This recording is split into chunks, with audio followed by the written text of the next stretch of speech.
Hey, I might just be your other half. The first line I heard from him 5 years ago, I was waiting to get a flight 5 years later to go back home for Christmas. It was 2006 and I've just quit my job. I was a corner writer for a magazine in the US. I used to write about love. And my corner was the most read among the readers. 5 years later, nobody was reading it. The magazine wanted me to start writing about something else. You're talented, find something other than love. But maybe it wasn't my writing. It was him who inspired my pen and tingled my brain to get out words that nobody was able to say or just feel. That's how my corner was famous. I was saying what everyone was feeling. I wasn't just in love with him. It was like a unity of souls. I asked him many times and wondered if we were the same person in a different life. One day, I woke up to his phone ringing. I'm going to war, he said. He said it as if it's a line of a song, a sad one. I said nothing. For the first time in my life, I had that feeling with no words. This feeling that filled up my heart and emptied my lips. Go on a war? I repeated those 3 words, maybe a million times. Maybe I just wanted to make it real for my mind to adjust.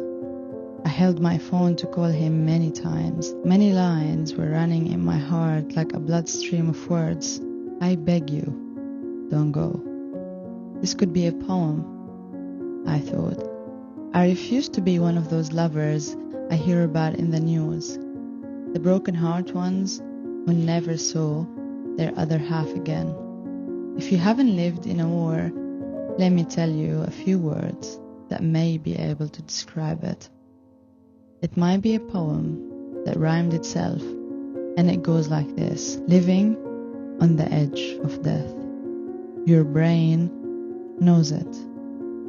For a long time, you refused a black dress, but now it runs your closet.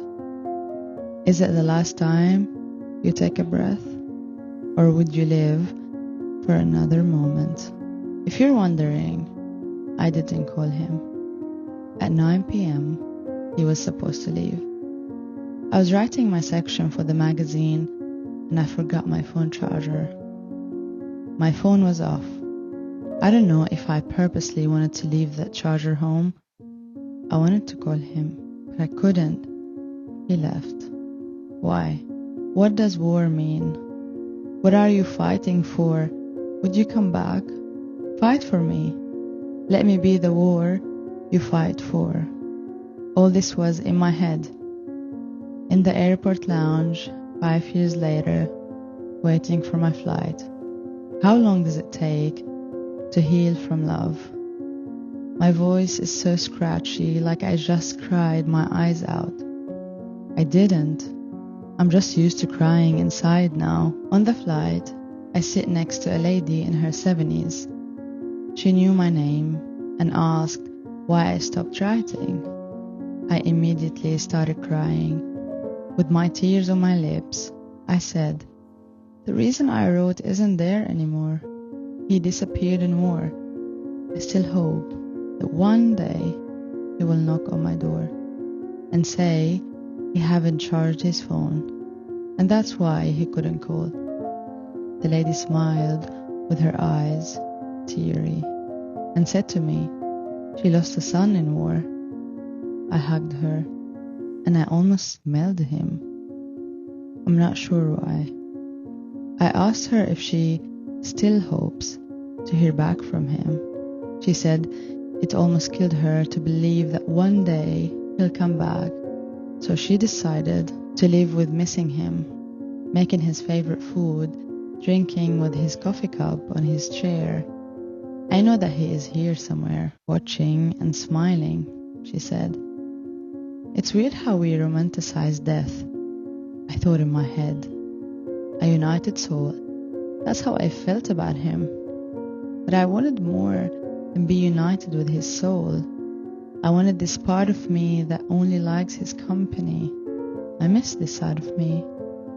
I remember one day I was writing for a magazine a story about a guy who gifted his smile to his lover. It's imaginary. He used to love those. He asked me if I could read it for him. So I did.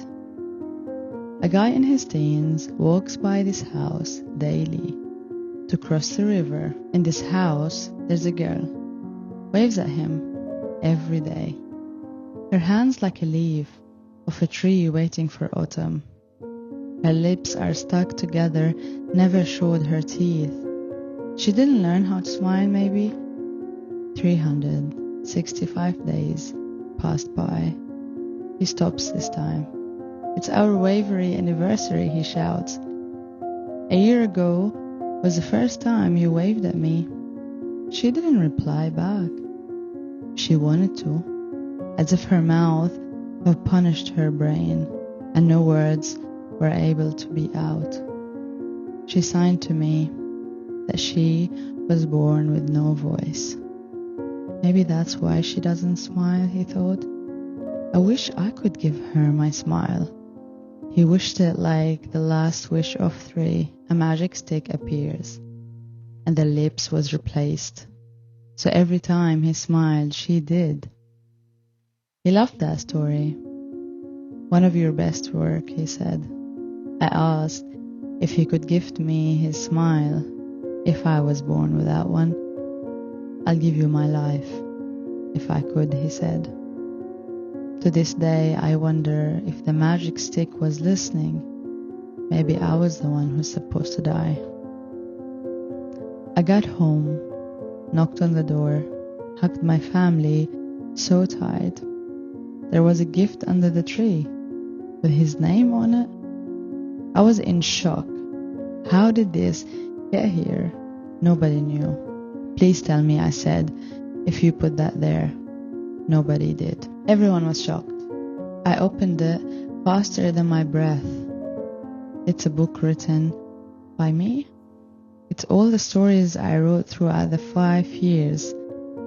The book name was I Used My Third Wish for You. I couldn't stop crying. To this day, I don't know how this book was made, but I know now that he left, and I started grieving him. Thanks for listening to another episode of Rhyme and Reason.